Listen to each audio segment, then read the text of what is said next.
서류문답과 함께하는 수요예배의 29번째 시간인데요. 오늘은 이제 서류문답 82문부터 83문까지 해당하는 하나님의 법 어떻게 지키고 살아야 하는가라는 주제로 여러분들과 말씀을 나눠보도록 하겠습니다. 서류문답 이제 82번째 질문, 하나님의 계명을 완전히 지킬 수 있는 사람이 있나? 우리 단문 읽어보도록 하겠습니다. 시작. 이 생에서 하나님의 계명에 완전히 지킬 수 없으며 하나님의 계명을 생각과 말과 행동으로 날마다 죄를 범한다. 네.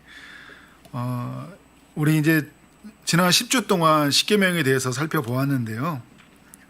하나님이 주신 이 명령이 우리에게 너무나 은혜스러운 것인데 이 계명을 우리가 다 지킬 수 있냐라는 거예요.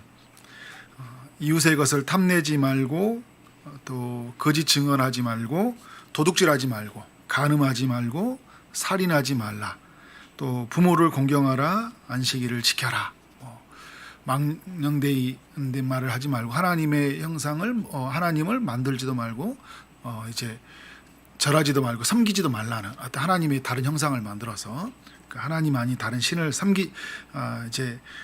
우리가 숭배하지 말라는 이런 10가지 이 계명을 가지고 우리가 살아가는데, 우리가 이 계명에 대해서 완벽하게 지킬 수 있냐, 이걸 물어보고 있는 거예요. 여러분 어떤 것 같아요? 1번에 보면 어느 누구도 하나님의 계명을 지킬 수 없다. 죄에 오염되고 부패한 본성이 남아있기 때문이다.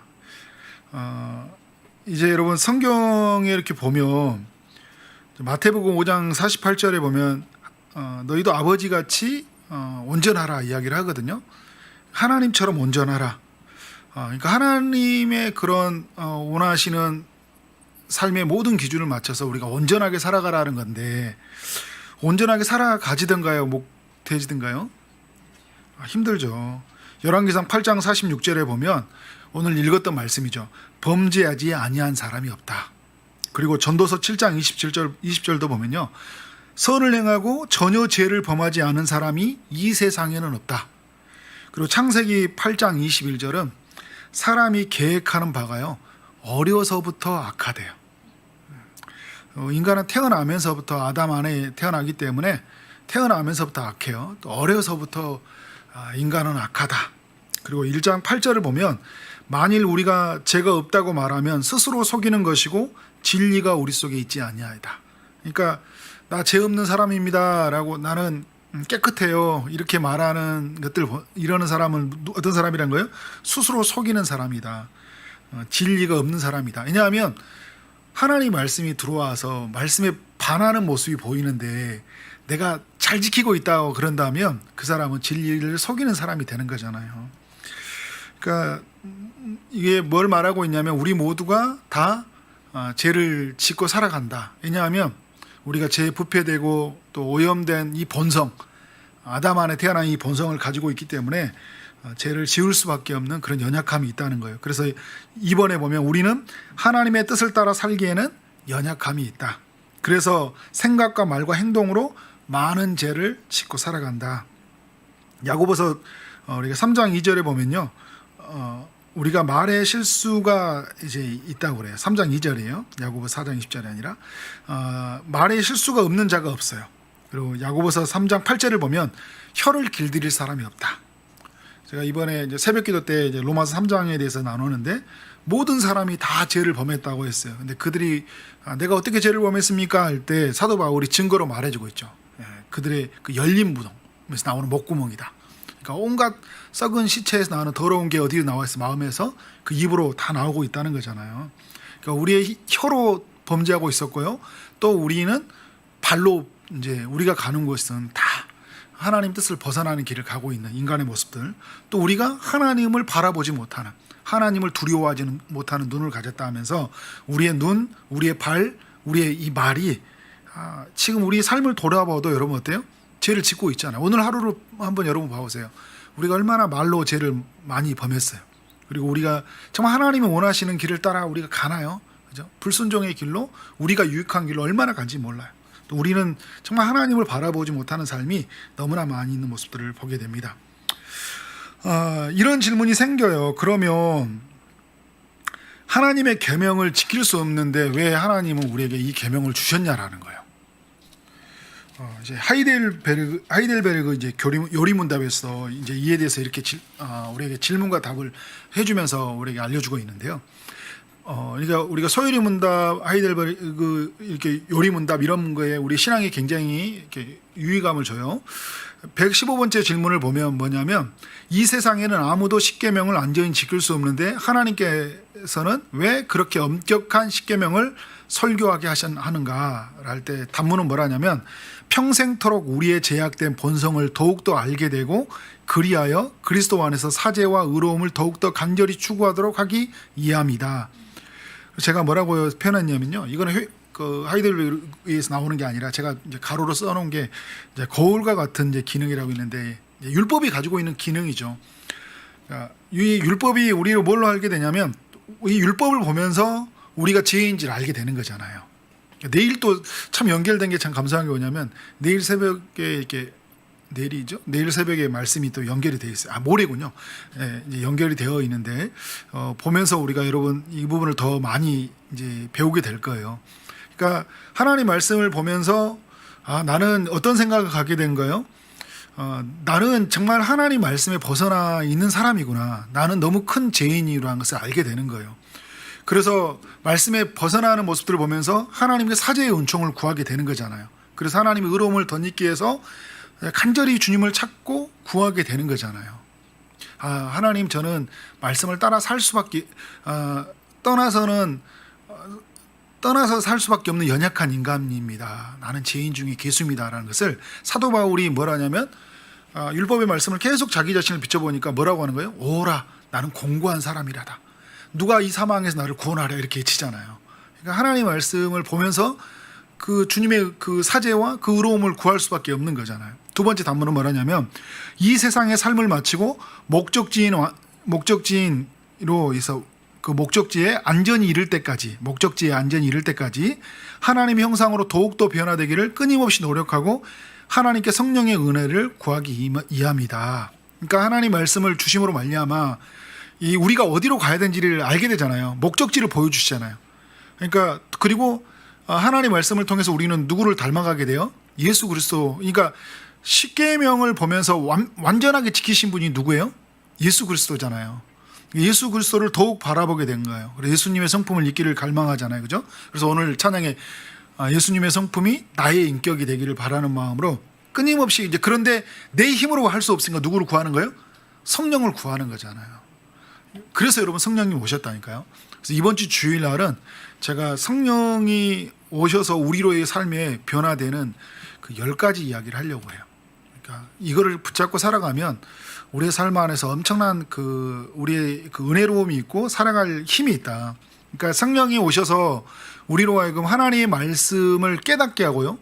진리의 영이시니까 예수님이 누구인지 알게 하시고 예수님의 말씀을 기억나게 하셔요. 그리고 예수님의 말씀을 따라 살아가게 하셔요. 그러니까 성령은 계속 예수님에게 집중하고 예수님이 하셨던 말씀, 그러니까 예수님이 이 땅에 오셔서 십자가에서 죽으시고 부활하신 사건들, 하나님의 뜻을 이루신 그 모습대로 계속 우리가 보게 하잖아요. 그리고 예수님이 우리에게 주셨던 말씀들을 계속 붙잡게 되고 이제 그러면서 우리가 예수님의 삶을 따라 살아갈 수 있도록 하나님의 뜻을 이룰 수 있도록 우리에게 하신다는 거예요. 이거를 뭘로 보여주는 거예요? 말씀이 나침판처럼 보여준다. 이거를 여러분들 좀 기억하시고, 그래서 필요 없다 이런 이야기 하면 안 되는 거예요. 하나님 말씀 필요 없네. 그러니까 지키지도 못할 거 뭘 가지고 살아가. 그래서 여러분 왜 사람들이 성경을 안 본 줄 아세요? 그러니까 너무 성경을 안 보는 사람들이 뭐냐면 성경 자체가 그것이 여러분 우리를 이렇게 어디에서 죄에서 벗어나게 하진 않거든요. 성경을 읽는다고 해서 여러분 이제 잘 들어야 돼요. 성경을 읽는다고 해서 죄를 벗어나요? 성경 속에서 누구를 만나야 돼요? 예수 그리스도를 만나야 되는 거예요. 성경 속에서 성령으로 기록하게 하신 성령님이 나로 하여금 눈을 뜨게 하고 길을 열게 하고 내 마음이 하나님께로 향하게 할 때 말씀하신 주님을 만나게 되는 거잖아요. 그죠? 그런데 이런 도우심과 이런 조명하심, 인도하심이 없이 성경 계속 읽다 보니까 뭐예요? 무료하죠. 딱딱하죠. 재미없죠. 그리고 내 삶에서 계속 찾아오는 거냐? 정죄와 판단은 있는데 뭔가 내 삶 속에서 이런 게 없는 거예요. 그래서 여러분 은혜가 없는 건 아니에요. 은혜를 받아요. 성경을 통해서. 근데 은혜를 받고 내가 그 속에서 큰 기쁨을 얻는데, 그런데 뭐냐면 내 삶의 죄는 그만 벗어나는 게 아니잖아요. 내가 오늘 아침에 새벽에 뭐 말씀을 듣고 은혜를 받았다고 해서 수요일날 은혜를 받았다고 해서 죄가 없어진 게 아니거든요. 여전히 우리는 또 집에 들어가는 순간부터 또 차를 타고 가는 순간에 또 죄를 범하잖아요. 그죠? 그래서 그럴 때 우리가 늘 뭐 하냐면 그냥 말씀 읽으면 또 무너지고 하니까 그냥 이렇게 살자 하는 이 인간의 죄된 본성이 있어요. 필요 없는 게 아니에요. 계속 우리는 말씀 앞에 가야 되겠죠. 그죠? 좀 마지막 부분에 다시 한번 이 부분에 나누기로 하고요. 그래서 인간은 연약하기 때문에 또 중요한 거, 죄를 지으라는 게 아니에요. 이런 사람이 있어요. 그래, 뭐 다 죄된 본성을 가지고 태어났지. 우리는 죄 전적으로 부패하고 아담 안에 태어났어. 그래서 내가 죄를 짓는 거는 난 죄인이라서 어쩔 수가 없어. 내가 이렇게 생겨먹었는데 어떻게 하라고.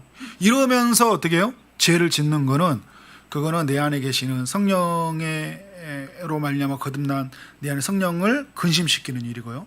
하나님의 뜻을 벗어나게 살고자 하는 그 죄된 옛날의 옛 본성 안에서 머물고자 하는 그 계속 사단의 유혹에서 빠져 있는 사람이고, 이게 오래된 사람을 향해서 우리는 하나님께 멀어져 있는 사람, 내일 새벽에 나눌 건데 죄에 지배되어 있는 사람, 그리고 하나님의 영적 이제 침체에 깊이 빠져 있는 사람이라고 말을 하는 거예요. 이런 사람들한테는 굉장히 위험하다. 여러분, 우리가 삶 속에서 영적으로 침체될 수 있거든요. 말씀이 들려오지 않고 예배가 되지 않고 하나님의 그 말씀이 우리의 삶 가운데 그렇게 감동이 되지 않고 뭐 기도에 감흥이 없고 뭐 이런 때가 있을 수 있어요. 우리 매 순간 뭐 저도 마찬가지예요. 저도 기도하다가 졸기도 하고 딴 생각하기도 해요. 그런데 중요한 게 있어요. 이게 오래되면 안 돼요. 이게 오래되면 안 돼요. 큰일 나요. 내가 살아갈 때 여러분 생각해 보세요. 이게 오래됐다. 말씀을 듣는데도 내가 감동이 없어요. 기도하는데 기도가 안 돼. 예배 때 별로 그 은혜가 안 돼. 하나님이 주신 사명으로 살아가는 것들에 대한 것들이 잊어버렸어. 뭔지를 모르겠어. 근데 이게 한 달, 두 달, 6개월, 1년 이렇게 가면 굉장히 위험한 상태예요. 구원 못 받는다는 게 아니라 내가 굉장히 깊은 영적인 침체에 빠져 있다는 거예요. 이거를 빨리 깨닫고 내가 어떻게 해야 되냐면 하나님께 은총을 구해야 되겠죠. 그리고 공동체한테 도움을 요청해야 돼. 기도해 달라고. 다른 거 기도해 부탁하지 말고요. 이런 부분에 우리 삶 안에서 정말 은혜가 필요해요. 자, 소유문답 83번째 질문. 법의 위반이 똑같이 가정스러운 것인가? 한번 단문 읽어보도록 하겠습니다. 시작.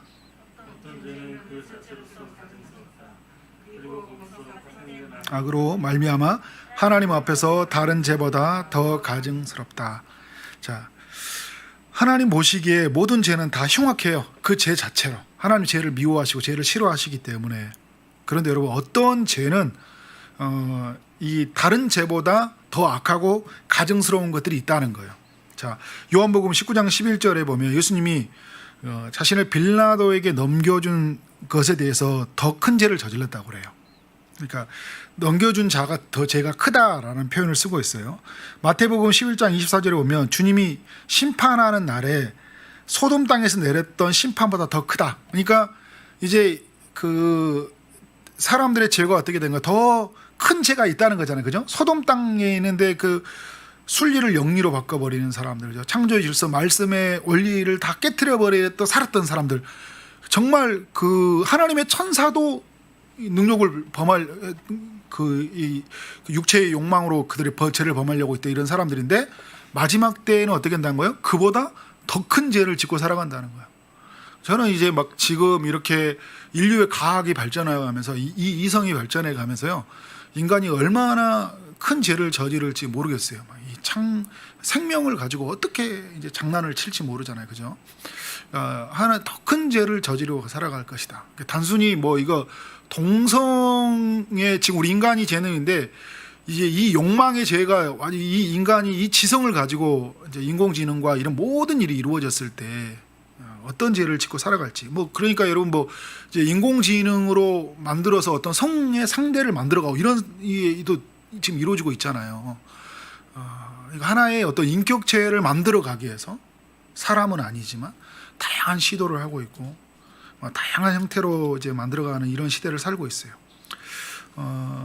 12장 누가복음 12장 10절에 보면 성령을 모독한 자는 사하심을 받을 수 없다. 그러니까 사함 받지 못하는. 그러니까 성령에 모독한다는 것은 뭐냐면 적극적으로 예수를 부인한다는 이런 말이에요. 이제 그런 더 큰 죄가 있다는 것을 말해주고 있어요. 그러면 이제 대리분답의 115부문에서 더 악하고 가정스러운 죄에 대해서 뭐라고 하냐면 높은 연령을 가진 자들. 그러니까 나이가 많이 이런 사람들은 뭐라냐면 이제 뭐 지도자도 되고 있고 이제 더 많은 이제 이런 사람들 말하고 있어요. 더 많은 경험과 은혜를 가진 자, 영적 체험을 가지고 은혜를 받았어요. 이건 뭐냐면 내가 하나님을 더 많이 아는데 뭐를 행한다는 거예요? 죄를 범한다는 거예요. 그건 더 큰 죄라는 거예요. 하나님 앞에서.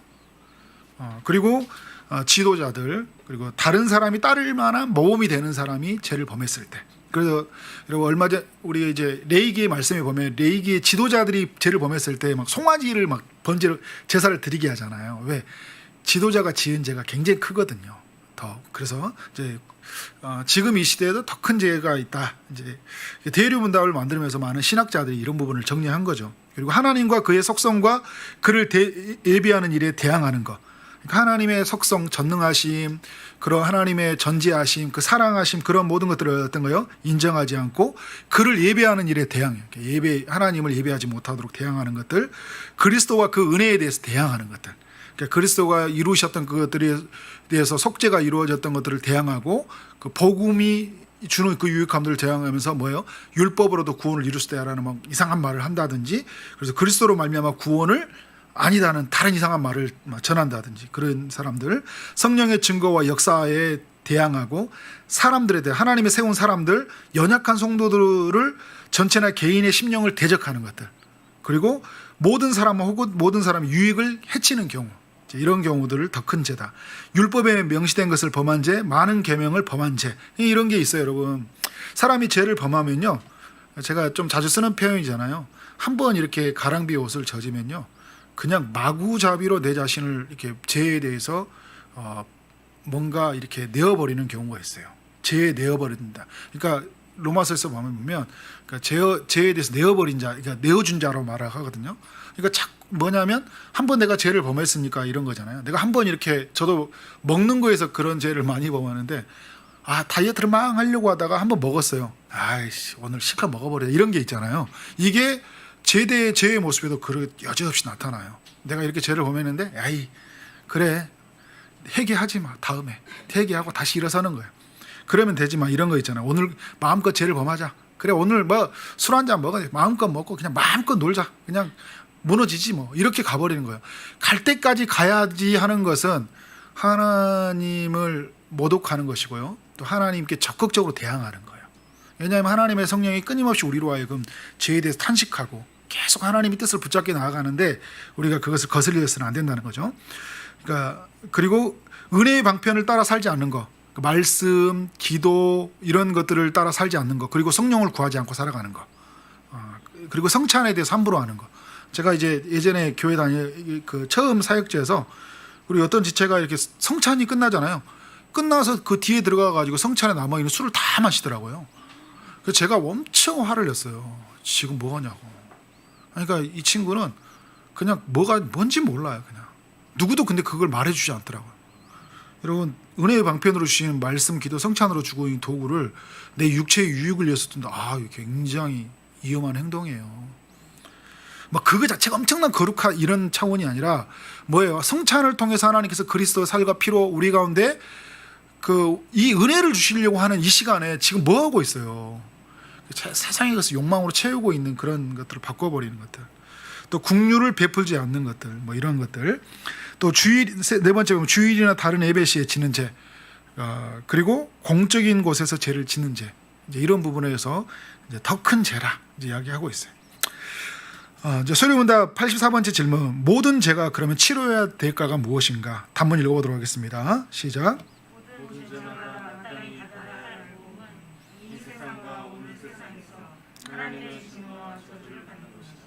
네, 하나님의 진노와 저주를 받는 것이다, 이렇게 했습니다. 그러니까 이 뭐냐면 여러분 이걸 잘 알아야 되는 게 모든 죄는요, 다 이제 뭐예요? 이 작은 죄라도 하나님의 주권과 선과 거룩에 또는 그 울음에 대항하는 것이다. 이제 그 8번의 내용이에요. 대항하는 것이에요. 그런데 그 현세와 내세에서 하나님의 진노와 저주를 받아서 마땅한 것이다. 그러니까 이제 좀 더 말한다면 뭐냐면 지금 우리가 죄를 저지르면 지금도 그 죄에 대한 보응이 있고 죽어서도 있다는 거예요. 이제 여러분 이제 예수 믿는 사람들이 좀 어떤 생각을 갖고 있냐면 약간 아담 안에서 이런 생각이 있어요. 뭐냐면 아담이 선악과를 먹었을 때 죽는다고 했는데 아담이 먹고 나서 죽었어요, 안 죽었어요? 아담이 어떻게 됐어요? 너 정령 죽으리라 했는데 죽었어, 안 죽었어요? 자, 안 죽었는데 죽었어요. 이제 뭐냐면 이제 뭐가 되냐면 그래서 그런 표현을 썼잖아요. 사과나무인데 그 나무가 있는 나무에 밑둥이 잘렸다. 밑둥이 이 잘렸다 하면 잘리면 그거는 죽었어요, 살았어요? 뿌리가 잘려 있으면 그건 죽었어요. 이미 사람이 살았는데요. 언제 나타난 거 이제 잘렸으니까 이제 죽음의 결과가 나타난 거죠. 나무가 마를 것이고, 그죠? 열매는 맺혀지지 않을 것이고, 그리고 이제 죽는 거잖아요. 그러니까 무슨 말이냐면 이제 하나님과 영적인 단절이 되었으니까 영적인 죽음이 찾아온 거예요. 그리고 육체적인 죽음, 이제 그는 곧 죽잖아요. 그래서 영원히 살지는 못하잖아요. 죽었어요. 그런데 지금 아담의 편에서 보면 지금 몸이 살아 있잖아요. 근데 그게 지금 우리에게 작동이 있다니까요. 죄를 범했는데 뭐냐면 이제 처음에 우리가 예수를 뜨겁게 만나면 되냐면 하나님의 마음이 우리의 마음이 되니까, 그래서 뭐가 되냐면 죄에 대해서 심히 미워하는 마음이 생기고 죄를 두려워하는 마음이 생기거든요. 근데 죄를 지었는데 어떻게 돼요? 괜찮은 거예요. 괜찮을 때 우리의 마음이 어떤 게 있냐면 방어기 이제 딱 생기는, 괜찮네. 죄를 저질러도 별일 안 일어나. 차라리 천둥이나 쳐서 번개가 치고 막 나한테 와가지고 내려왔다면 죄를 안 지를 텐데 그게 안 오니까 죄를 해도 괜찮은데, 그런데 주변의 사람들 보니까 다 괜찮아요. 죄 짓고 있는 사람들. 그러면서 안 죽네. 이제 이게 하나 딱 심어지는 거예요.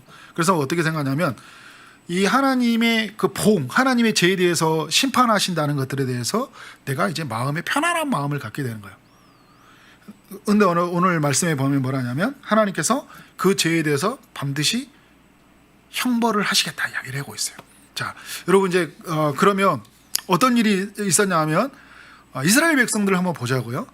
이스라엘 백성들이 애굽에서 나왔을 때 그들이 죄를 저질렀죠. 광야에서.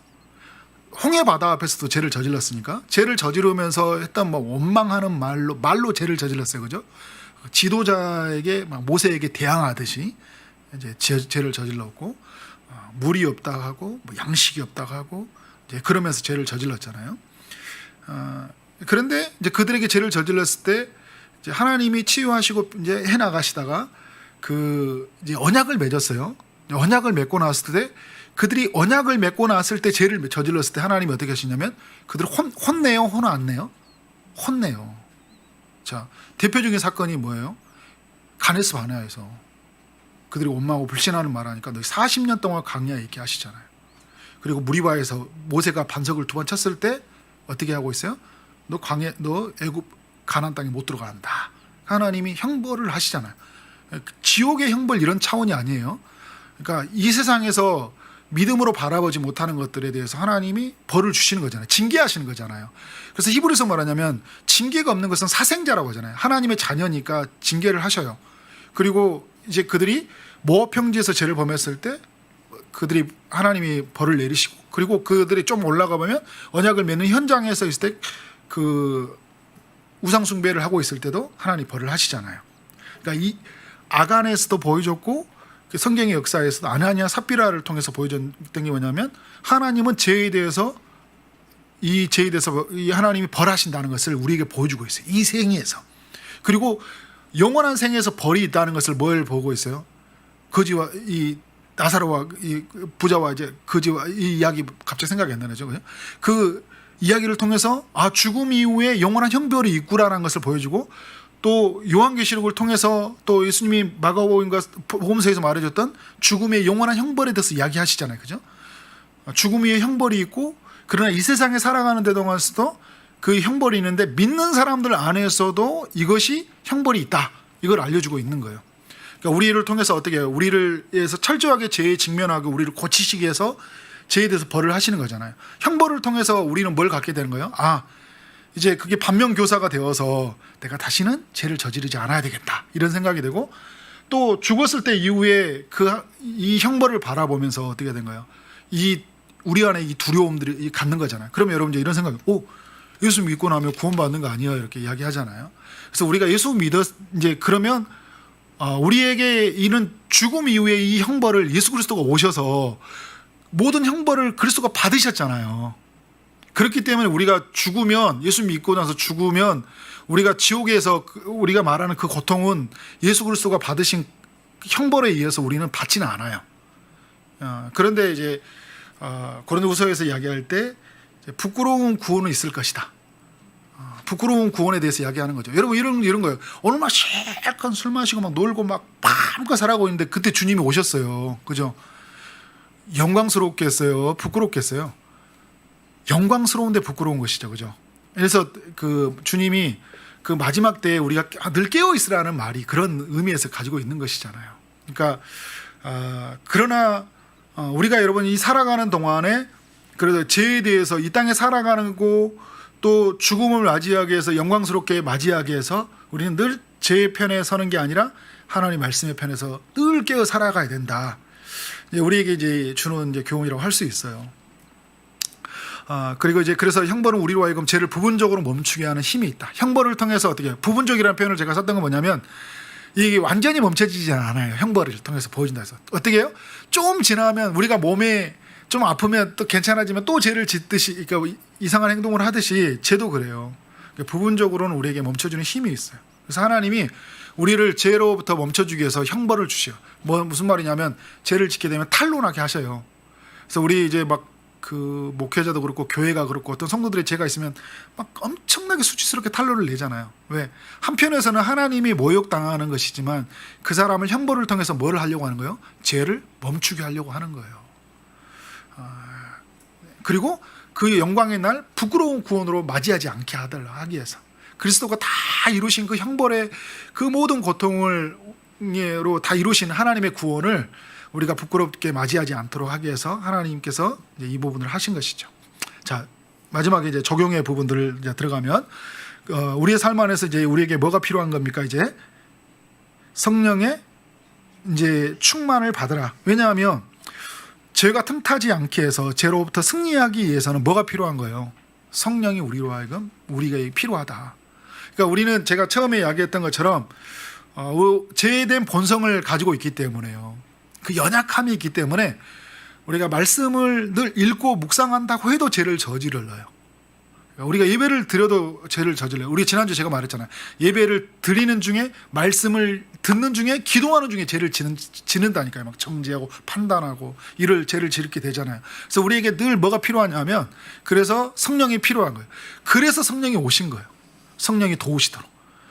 성령을 끊임없이 구해야 돼요. 저도 이렇게 오늘 수요 찬양할 때도 계속 고백하는 게, 성령님 도와주십시오.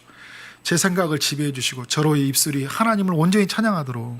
계속 구할 수밖에 없는 게, 자꾸 이제 이 육이 막 피곤하고 다른 생각이 찾아오고 하나님께 집중하지 못하게 하잖아요. 그때마다 우리가 성령을 구하는 거예요. 그러니까 우리는 이 죄에 강력한 지배된 세상 속에 살아가기 때문에 가만히 놔두면 우리는 어디에 살아가냐면 죄에 빠져들어가 살아간다니까요. 그러니까 우리 성령이 우리로 하여금 인도해 가라. 그래서 예수님이 광야에 갈 때 성령에 이끌려 갔다고 이야기하잖아요. 그 성령이 우리로 가면 어떻게 가냐면 우리 성령을 끌고 가셔요. 어디에? 하나님의 뜻으로, 하나님의 은혜 안으로 자꾸 끌고 가요. 강력하게. 그래서 성령은 우리의 생각과 우리의 말과 우리의 행동을 주장해요. 전인격으로 주장한다는 거예요. 그래서 우리는 여러분 끝없이 우리에게 외치는 건 뭐냐면 성령을 충만을 구하는 거예요. 그리고 여러분 이제 같은 연결의 성이에요. 예수 그리스도를 부단히 묵상하는 거예요. 주님이 하셨던 일들, 주님이 주셨던 말씀들, 그리고 주님이 우리 가운데 끝없이 교회 가운데 오늘 또 보좌 우편에서 선지자로 제사장으로서 우리 왕으로서 통치해 가신 우리 예수 그리스도를 끝없이 묵상하고 사는 거예요. 그래서 주님이 이렇게 사셨죠. 주님이 이렇게 죄를 이겨서 십자가에 죽으셨죠. 나를 위해서 죽으셨죠. 주님. 오늘 또 나를 위해서 기도하고 계시죠. 그 주님 안에서 내가 그러니까, 그런데 그 주님의 사랑에 그 묵상하다 보니까 그 피와 살이 양식이 되고 음료가 되면서 어떻게 된 거예요? 내가 주는 이 세상의 것들이 저급한 것들로 느껴진 거예요. 그 사도 바울이 말한 것처럼 사망에 이르는 냄새가 나는 거예요. 예수 그리스도를 묵상하다 보니까. 근데 예수 그리스도를 묵상하면서 뭐가 이런 거예요? 생명에 이르는 냄새가 나는. 이게 좋은 거야. 이게 좋은 거야. 그래서 내가 이렇게 살아야지. 나는 이게 아니야라는 것이 어떻게 돼요? 예수 그리스도를 묵상하면 묵상할수록 우리는 생명에 이르는 그런 어떤 은혜를 누리게 되는 거예요. 그래서 끝없이 우리는 예수를 묵상하고 그때 우리는 예수님을 통해서 하나님이 주신 말씀을 지키게 된다. 왜냐하면 예수 그리스도는 우리와 연합되어서 그리스도의 말씀을 더러 지키게 하니까. 또 마지막에 제가 세 번째 이야기하는 은혜의 방편을 사용하라. 말씀, 기도, 이제 성례를 통해서 이야기를 했는데요. 제가 아까 처음에 말했어요. 하나님의 말씀이 그것이 우리를 그 말씀을 읽는다고 해서 죄를 안 짓는 건 아니에요. 그런데 여러분 이 말씀은 그러면 필요 없냐는 게 아니에요. 왜냐하면 말씀은 뭐예요? 우리가 우리가 뭘 보고 살아갈지 나침판의 역할을 하고 있고 거울의 기능을 하고 있기 때문에 우리가 누구인지를 그대로 드러내기 있기 때문에 그러면서 누구를 붙잡게 만드는 거예요. 말씀이 하나님을 붙잡게 만들고 그리고 성령이 나로와 이건 계속적으로 하나님과 그의 그리스도와 또 그리스도 이루신 모든 것을 붙잡게 가도록 말씀이 나를 작동하게 하신다니까요. 그러니까 우리에게 늘 말씀이 필요해요. 그래서 여러분 보면 알잖아요. 말씀의 자리에 안 가보면 어디에 가 있어요? 제된 자리에 가 있잖아요. 그래서 말씀 앞에 서 있는데 그러면 또 이런 생각들, 내가 성경을 읽었기 때문에 또 죄를 범하지 않은 건 아니에요. 그러니까 말씀에 갖는 누구를 계속 붙잡는 거예요. 계속 그 말씀의 통로를 삼아서 거울이 돼가지고 그리스도를 내가 발견하고 그리스도를 계속 붙잡고 나가는 거예요. 자, 그리고 기도를 통해서 누구냐면 존 오웬이 이제 그런 표현을 쓰더라고요. 기도는 뭐냐면 영적 도우심과 능력을 공급받는 것이다. 존 오웬이 영적인 도우심과 능력을 공급받는 것이고 죄를 대항하는 마음의 틀을 만든대요. 죄를 대항하는 마음을 틀을 이 기도가 그리고 죄를 파괴하는 힘을 갖게 된대요. 이 기도의 힘이. 그래서 이런 영적 죄를 파는 강력한 권세가 기도의 자리 가운데 있는 거예요. 그래서 하나님의 사람들은요 이 기도를 무시를 못해요. 그래서 오늘 여러분 뭐 예배 드리는 사람들이 있는데 막 볼 때 그 예배 말씀 듣고 나가버리는 사람들 있죠? 은혜를 반쪽으로밖에 못 받는 거예요. 죄에 대해 싸우지는 못하잖아요. 영적인 틀을 못 만들잖아. 그러니까 무너지는 거잖아. 그 기도의 자리인데 강력하게 하나님 은혜를 구하면서 나아가는 것이 필요하다. 그런 이제 우리가 이제 나중에 저는 이제 때면 성례를 통해서 우리가 큰 은혜를 누려갔으면 좋겠다. 공동체와 예를 들어 떡을 떼는 교제와 만찬을 통해 그런 모든 것들이 포함되어 있는데 저는 우리 철동산교회에 있는 성도들이 좀 이런 은혜로 살아갔으면 좋겠다라는 마음이 생겨났어요. 이 말씀을 묵상하면 하면 할수록요.